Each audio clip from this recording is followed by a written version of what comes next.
So I'm generally in favor of the one big, beautiful bill. However, with these big bills, we run the risk of some ugly things that could be lurking deep inside. I will share my concerns next. But first, a word from our wonderful sponsor, the red light face mask, the only mask, by the way, that I will wear from Bond Charge is your go-to solution for radiant, youthful-looking skin. It's designed to help reduce the appearance of fine lines and wrinkles, promote a more even skin tone. It's the perfect way to boost your confidence with a radiant, glowing complexion. I wear mine every single night before I go to bed, just 10 minutes a day or night. It's cordless, it's effortless, it fits seamlessly into your routine, letting you enjoy your session while going about your day. So make sure you go to bondcharge.com and use the coupon code TOMI to save 15%. Also, don't forget to like, comment, and subscribe to the show on YouTube at Tomi Lahren is Fearless. The show starts now.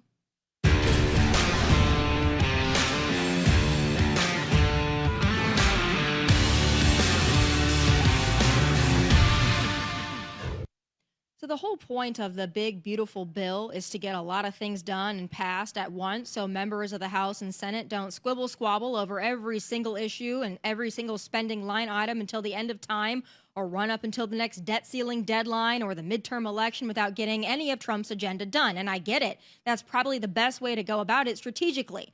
Now, I much prefer single issue spending bills personally, so we the people know clearly and concisely what our representatives are voting for and signing us up for.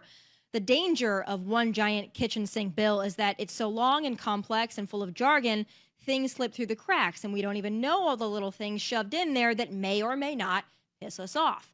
One of those things that I was concerned about was this provision, which would override state laws that protect landowners' private property rights from being taken by Green New Deal carbon sequestration pipeline companies. Now, that part of the bill would have blocked any state or local law that requires approval for a carbon pipeline's location. Luckily, this particular part was removed from the final version out of committee, thank goodness, but we aren't in the clear just yet, my friends. I know this sounds really in the weeds, figuratively and literally, but the issue at hand is property rights and protecting landowners from eminent domain overreach and construction of carbon capture pipelines on their land without their blessing. So what is a carbon capture pipeline? Well, it's actually a brainchild of the Green New scam. And what it does is transport carbon dioxide from industrial sources into a storage location. And the goal is to reduce greenhouse gas emissions. That's all good and well until it tramples on property owner rights. But why would our representatives want to do that? Well, easy. Money. So while the one big beautiful bill scraps a lot of the Green New scam provisions and tax credits like those for EVs, they left in the 45Q credit for carbon sequestration. The 45Q tax credit is a federal subsidy that pays corporations for every ton of carbon dioxide they claim to capture. So now, is this making sense? Companies are lobbying your members of Congress to keep this credit and the eminent domain provisions that come with it so as to make money from these carbon capture initiatives. It always comes back to the money. Now, I know that's a lot of info, but this stuff is majorly important if you care about property rights, and being someone born and raised in South Dakota, I sure do. Here to break it down even more is South Dakota State Speaker of the House and Gubernatorial Candidate, Jon Hansen. Speaker Hansen, thank you so much for being with me. It's great to have a fellow South Dakotan fighting the good fight, of course, for property rights. Absolutely. It's good to be with you. It's always good to be with a fellow South Dakotan. Appreciate you having me on. So when I talk about this, it kind of goes over people's heads, right? They're not really sure why they should care about this, and it seems really jargony. It's like a carbon capture pipeline and a tax credit, and most people are like, yeah, yada, yada, what is the price of gas? But this is important, and it's not just for South Dakota. You know, in researching this, like Louisiana has a big issue with this. There are a lot of states that are like, whoa, wait here. Now, you got to explain to me the big, beautiful bill, the provision, and then how this ended up shaking out. We don't have this thing fully passed yet, but it's passed out of the House. What can you tell us about this process so far at the national level? Yeah, well, and just to give a little bit of background on what's been going on in South Dakota and Iowa and North Dakota, because really, here in the Midwest, we are ground zero for this Green New Deal scam when it comes to this carbon sequestration pipeline. So you explained it very well, Tommy. They're trying to capture plant food, carbon, off of our ethanol plants here in the Midwest, pipe it up to North Dakota, and just bury it underground. And it's completely useless. There's no point in doing that. And the pipeline, when you put this stuff in the pipeline, they compress it in there. So much so that if there's a rupture on somebody's land, it's going to create a plume of carbon that can literally kill anybody in its pathway. So it's a risky, dangerous pipeline. And in South Dakota and other places, they've been trying to use eminent domain to take people's land and use it whether they like it or not to lay a risky pipeline, which could subject their family to injury or death. So it's all being funded, by the way, through the 45Q tax credit that you talked about. So we've been fighting the good fight for private property rights here in South Dakota. We've done a couple things and racked up some big wins. Number one, we said in a law that was passed this last legislative session, no more eminent domain for this. That was a big fight that took a couple of years to get passed, but finally we said no more eminent domain for Green New Deal scam carbon pipelines. But in addition to that, our Public Utilities Commission has been doing their job. They're elected in South Dakota, unlike some other states where they're basically like appointed bureaucrats. Here they're elected. And so when these carbon pipeline companies were coming before our Public Utilities Commission, they were being denied because the PUC was looking at their route and the safety and saying, nah, we don't like that. We don't like that it's unsafe. We don't like the way you're trying to do this. So they denied it. So what do the companies do? Well, they go up to Washington, D.C., of course, and they say, well, we can't get our way in South Dakota. We've been suing landowners. We've been suing the PUC commissioners. We've been denied by the legislature and the PUC. And so we're going to go up to Washington and try to get them to just override everything and attack property rights and attack states' rights at the same time. So they put this provision that you highlighted in the bill in the Energy and Commerce Committee. And fortunately, on the House side anyway, there was enough public pressure that was put on the members that they eventually took that out of the bill. So the land grab, the overriding of states' rights and private property rights, that's been removed so far from the bill now that it's over in the Senate. But as you said, Tommy, there's still the 45Q tax credit that's in this thing, which is funding this with billions and billions of dollars of our tax dollars. It's completely wasteful spending. And if that wasn't in there, none of this would be happening. Yeah, for folks that don't really understand what the concept of eminent domain is, I mean, to make it real basic, it's like the government says this is, a public need. So yes, it's your land. We're going to pay you for it, but we're basically going to take it from you because our issues and our initiative is more important than your land rights, and we'll compensate you fairly, but like you really can't do anything about it. And, for most folks, if you break it down like that, it's like, oh, hell no, you're not taking my land. And it's an issue that spans nationwide, whether it's for this carbon capture or for other things. It's important. But in South Dakota, it's especially important because we're an agriculture state. So we've got farmers and we've got ranchers. And I'm wondering, too, how the farmers and ranchers feel about these carbon capture pipelines on their land. I would assume that not only being dangerous just to human life, I would imagine it's probably not great for agriculture and livestock, but what can you tell us about that? No, the farmers and ranchers almost universally do not like this project. First of all, when they come and try to take your land without your consent, as a fifth generation South Dakotan myself, and as a lot of fourth and fifth generation South Dakotans will tell you, I mean, that's an attack on your livelihood. It's an attack on who you are, who your family is. When somebody comes upon your ground that you've been farming for generations and says, you know what, we're going to take and use that for however we want to use it for. No, we don't allow for that here in South Dakota. And so just on that level alone, it's like, no, we're going to stand up for our constitutional private property rights. Thank you very much. But then beyond that, there are all sorts of issues that come along with that. In addition to the risks that we talked about earlier, another issue that comes up is that it's not insurable. When these companies come along and say, we're going to put this pipeline across your ground, whether you like it or not, and then they get a letter from their insurance company, and the insurance company says, hey, by the way, with that pipeline there, because of the hazards, we're not insuring that. And so you can imagine a farmer's thinking, okay, well, if the ground is super wet and I'm out on my tractor and it sinks in and I burst that pipeline, it blows up and it kills people around me. Who's responsible? Is it me, the farmer? Am I going to have to get in some dispute with a pipeline company? So it's all sorts of risks and hazards to the farmers and the ranchers of this state. And they have been standing up in record numbers and saying, no, do not do this in South Dakota. So Immediately when we talk about a pipeline, right? When I was doing research into this and trying to really wrap my mind around it, I was like, okay, the last thing I want to be is a hypocrite here, because I was somebody and still am that loves the Dakota Access Pipeline, the Keystone Pipeline. I was in full support of that. People in South Dakota, to my knowledge, when I went there to talk to the people in Phillip, were completely supportive of Keystone XL. They're like, no, we want this. This is like brings business. We're constructing things. Like, we want this pipeline.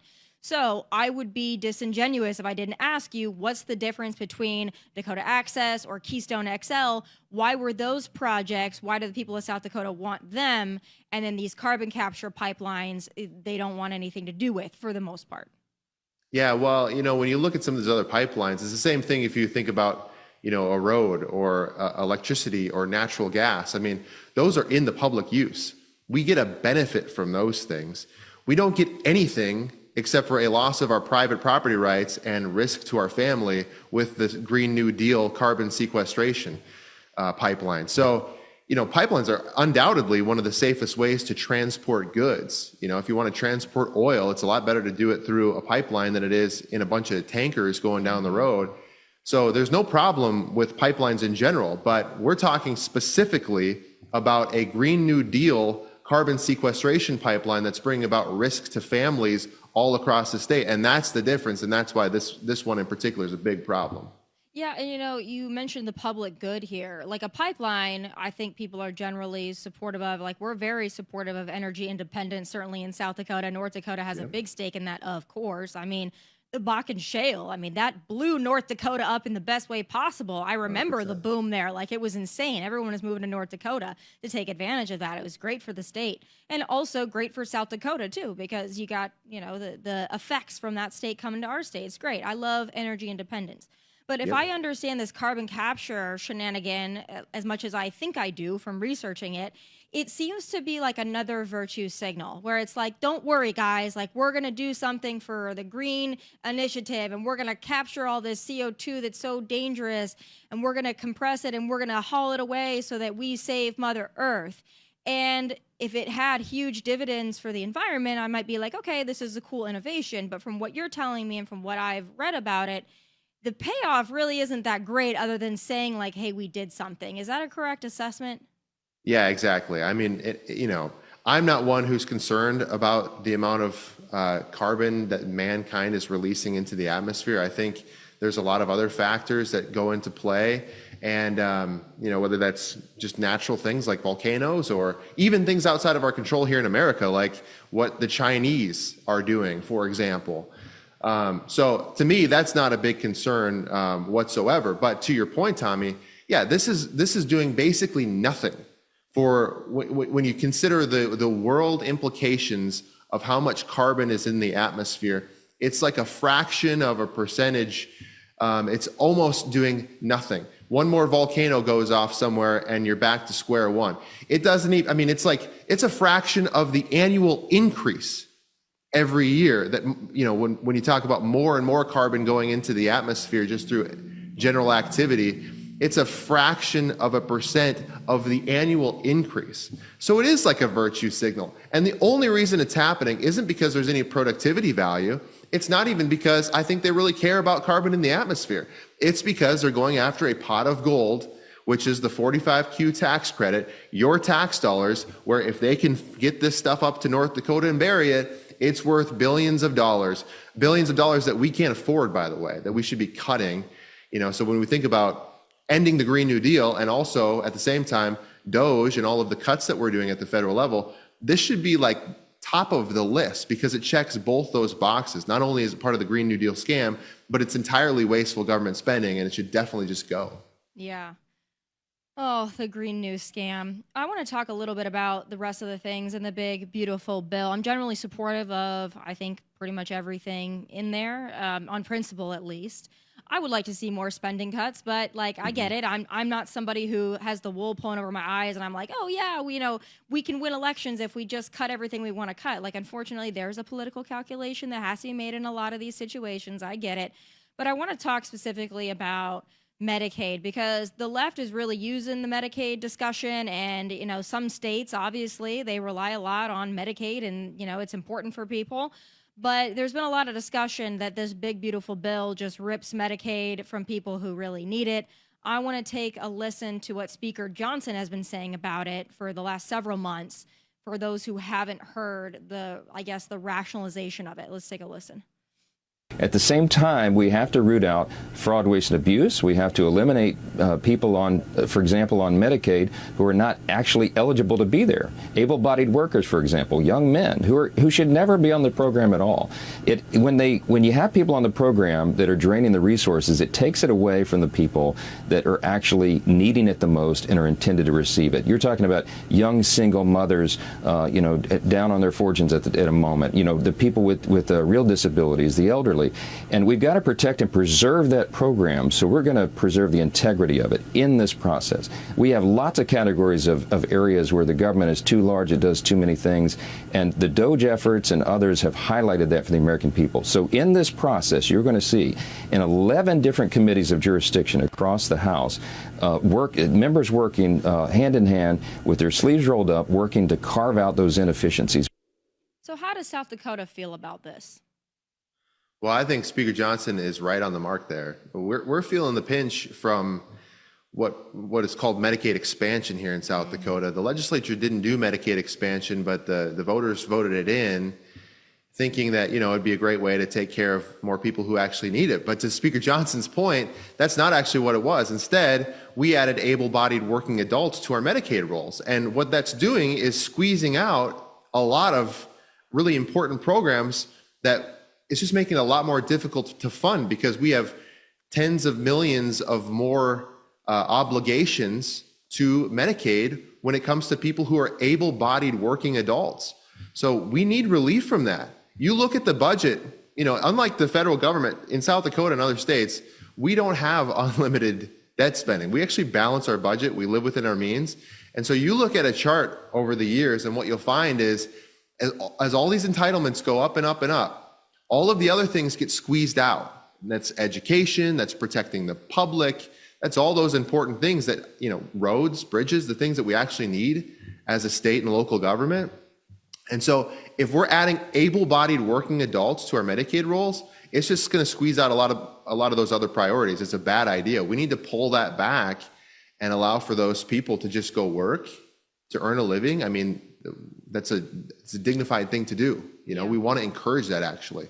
Go work, go earn a living, go get your health care, and make it for yourself. That's the American way. And for those people who don't need it, they should be off of Medicaid. And we need help from the federal government to allow us to pull those people out of the programs for people who really need it. So I'm grateful for what Speaker Johnson is doing at the federal level. Yeah, let's cut the handouts. That's not the South Dakota way. You have handouts and just, people that are able to work who just don't feel like they should have to, and other people should support them. I have no time for that. And I quite frankly don't care if it hurts their feelings. Like, it's time to take care of yourself. There are a lot of people who even are, not even classified able-bodied, that are still able to do something and able to contribute. And then some that are perfectly capable that just choose not to. Sorry, that's your problem, not mine. I want to talk about something else that I saw this morning that I know it really fired me up, okay? We know that the Biden administration was dedicated to DEI.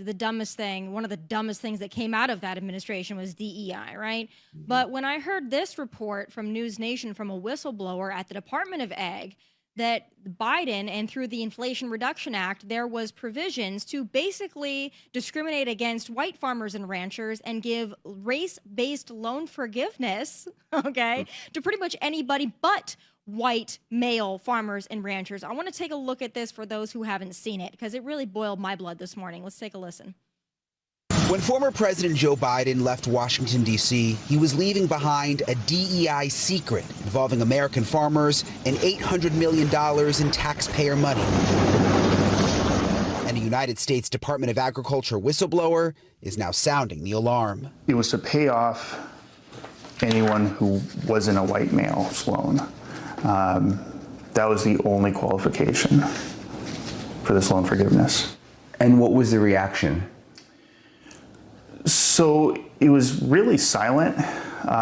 They were trying to keep this hushed because of the obvious implications of race-based loan forgiveness. Race-based loan forgiveness. So just to be clear, if you were American Indian, Alaskan Native, Asian Black, African American, Native Hawaiian, Pacific Islander, Hispanic, or Latino, and you were in that group, you were told you didn't have to pay your bills, essentially? Yes, that's correct, and that your loan would be forgiven up to 120% of the loan value.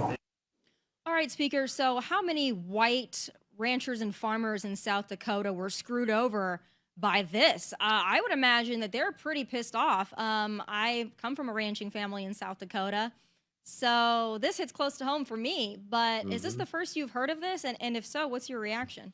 It is the first that I've heard of it. And my initial reaction is thank God for President Trump, because I think if we would have gone for 4 more years under this regime, they would have ripped this country apart on every divide imaginable, including racial divides. And you can see the proof is in the pudding right there. So yeah, that's not how we do things in South Dakota. In South Dakota, we respect people for who they are. We don't look at race. We look at your merit and whether you're a decent human being, and that's what matters to us. And that's how I know you grew up, Tom, and that's how I grew up here in South Dakota. And so to see the Biden administration doing stuff like that, it's just a continuation on this DEI and identity politics that we need to put the nail in the coffin once and for all, because if they would have kept going on with that, I would hate to see what the country would look like by the end. Yeah, I don't know. I don't know how all this would work, but I would think that there would be a lot of white ranchers and farmers across the country who maybe should be filing some lawsuits or something. We talk about reparations a lot. Well, you just screwed out farmers and ranchers because they were white men. And it's not an easy business to be in, farming and ranching in the first place, as we both well know. So the fact that there was loan forgiveness based on race, that's really ridiculous, even on the level of ridiculousness that we're used to from the Biden administration. So going along that point, so I know that you're running for governor in South Dakota. Obviously, there was a vacancy left by Kristi Noem when she took her position at DHS. And, I think South Dakota in a lot of ways kind of fell by the wayside in that whole process. And listen, I think that she's better suited to do what she's doing now than she was governor of South Dakota. If I'm being completely honest, people know this about me, pretty forthright about it. But I have for a long time felt like leaders representing South Dakota at the national level, I have felt like they haven't done enough to support specifically American ranchers. So I'm wondering, as somebody who's running for governor in South Dakota, what do you think can be done at a state level and, put pressure at a national level to support American ranchers? Well, the first thing, when I talk to ranchers, one of their biggest concerns is what we've just been talking about, which is these overbearing federal regulations, whether that's on the Green New Deal things where the federal government's trying to come in and start to dictate how you operate or how you farm. I mean, we need an advocate in this state who's going to say no to all of that crap and really put a stop at it at our borders once and for all. I think we also need to work with our farmers and ranchers to open up markets. If there's more abilities by eliminating some of those federal regulations to allow for farmers and ranchers to sell directly from their operation to consumers, I think that's a great way to encourage free market innovation and to start breaking what we see and we saw in COVID, where we are basically under the gun from a handful of meat packers that control our entire food supply. And that's another big concern. I think that's crazy. And the things that we can do to lower regulation and bring about some innovation to allow for farmers and ranchers to produce and deliver their goods more directly to consumers, I think that'd be a couple of really big wins for South Dakota ranchers and farmers. It certainly would be. On top of that, I've been advocating for country of origin labeling for the last, I don't even know how many years. I've been 100%. Screaming it from the rooftops. Everybody that watches this show is probably so freaking sick of hearing me talk about it. But I don't feel like our leaders in South Dakota have done enough to push this at a national level. I know the meatpacking lobby is a very strong lobby, so that's why perhaps I've been rather disappointed in some of our leaders that have gone to D.C. and have failed to advocate for American ranchers, specifically in the area of country of origin labeling, which is simply just differentiating American raised and slaughtered and, everything start to finish animals that were raised here, allowing them to differentiate from the cheap crap that's coming in from Brazil and elsewhere. So I hope that, not only in your position now, but I hope if you win that race, I hope that you'll put some pressure at the national level, because we need somebody to stand up for South Dakota. And I'm hoping that that person could be you. Tell me a little bit more, because I know you're running for governor in South Dakota. What do you want people in the rest of the country who don't really know anything about South Dakota other than Mount Rushmore, maybe? What do you want them to know about South Dakota? Well, South Dakota, we stand for, I think, three major things. It maybe sounds a little cliche, but here it's true. It's faith, it's family, and it's freedom. And those things are very important to us here in South Dakota. But sometimes our people in government tend to get away from that, and they start to favor big corporations and special interest lobbyists, as you were just talking about, like with these lobbyists with the big meat packers. And so we can do better in South Dakota. We get away from that a little bit, but we got to bring it back. And so, one of the things that we're fighting for in this governor's race is just to make sure that we're putting our people first again. We're putting South Dakota families first again, and doing those sorts of things. Country of origin labeling should be a no-brainer for our ranchers. I don't know why it's been so difficult to advance that policy federally, but it seems like a no-brainer to me. So, putting our producers, putting our families first again, I think that's really important. But we are marked in South Dakota by a culture that believes in family first. We love our small towns. We love our small communities. Sometimes there's this sort of bigness that tends to want to come in and dominate. And we want to conserve our way of life. I mean, we are conservatives after all. So we don't want just the next big thing. We want our heritage. We want our way of life. And so we're going to continue to innovate, to do all those sorts of good things, to bring about, great jobs and great opportunities for families here. But at the end of the day, what it really comes down to in our state is preserving what we really hold dear, which is our families, our communities, our farms, and our ranches. Because at the end of the day, that's what really matters. Yeah, absolutely. Well, my parents obviously are still in South Dakota, and they say all the time, like, don't tell people it's great here because we're tired of them coming, because they're flooding in from Colorado, and they're flooding in even from California. They've discovered that South Dakota is beautiful. So, great, come one, come all, but don't mess up the way of life for people who live in South Dakota. That they don't want it to become the next Jackson Hole, people, okay? They don't want that. They're going to fight tooth and nail to keep that from happening. Well, I really appreciate everything you're doing to fight for South Dakota and to bring this attention to eminent domain and property rights. It's certainly important, not just to South Dakota, but to a lot of, medium and small states out there who, sometimes they get just looked over. So I appreciate you. Best of luck in your race for governor, and thanks for being with me. Thanks, Tommy. Appreciate you as well. Thanks for having me. All right, folks. Secretary RFK Jr. took the first step in rectifying the COVID vax sham, and I am so here for it. It's time for my final thoughts, sponsored by Bond Charge, the only mask that I will wear.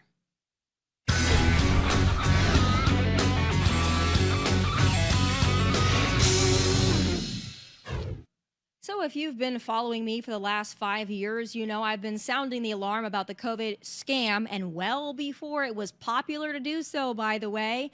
Something about locking healthy people up in our homes to order DoorDash, drink, and rot away due to a glorified cold with an over 98% survival rate always just felt icky to me. And don't even get me started with the face diapers. I'm not a doctor, but I could have told you, and I did, that strapping a piece of decorative cloth over your nose and mouth to breathe in your own fumes all day was an absolute crock of crap. But there was nothing that pissed me off more than the COVID vax mandates. It never sat right with me that an experimental mRNA vaccine was ramrodded through the FDA process in a matter of months and then pushed and then forced on us as a condition of employment, education, or the ability to pursue daily public life. And you'll remember how Joe talked to and about those of us who were bold enough to refuse. My message to unvaccinated Americans is this. What more is there to wait for? What more do you need to see? We've made vaccinations free, safe, and convenient. The vaccine has FDA approval. Over 100 million Americans have gotten at least one shot. We've been patient, but our patience is wearing thin. What a scam. You know, I was personally censored by Joe Biden's team of clowns and flunkies for saying I wouldn't get the damn thing, and I didn't, and never did, and never will. But as angry as I still am about all of it, I am grateful to HHS Secretary RFK Jr. for making steps to right the wrongs thrust upon us during the dumbest era in modern American history. Hi, everybody. I'm Robert F. Kennedy Jr., your HHS Secretary, and I'm here today with NIH Director Dr. Jay Bhattacharya and FDA Commissioner Dr. Marty Makary. I couldn't be more pleased to announce that as of today, the COVID vaccine for healthy children and healthy pregnant women has been removed from the CDC recommended immunization schedule. Last year, the Biden administration urged healthy children to get yet another COVID shot despite the lack of any clinical data to support the repeat booster strategy in children. That ends today. It's common sense and it's good science. There's no evidence healthy kids need it today, and most countries have stopped recommending it for children. We're now one step closer to realizing President Trump's promise to make America healthy again. Bravo. Thank you. Thank you so much. You know, there's more to do to rectify and reckon with the big COVID scam forced upon us, but this is a start. If Americans deserve reparations for anything, it's what we went through at the hands of tyrant leaders and unelected bureaucrats in the COVID era of absolute stupidity, dishonesty, and tyranny. Never again will we fall for it. Never. Those are my final thoughts. Please be sure to tune in live tomorrow, 1 p.m. Eastern. As always, catch full episodes on Outkick and Fox Nation. Please like and subscribe to the YouTube channel at Tomi Lahren is Fearless. From Nashville, God bless and take care. Hey, thanks for watching. If you want more of my hottest takes, must-see conversations, and of course, my final thoughts, click here and make sure you subscribe here so you never miss a beat. I'll be here every weekday, and I hope you'll join me.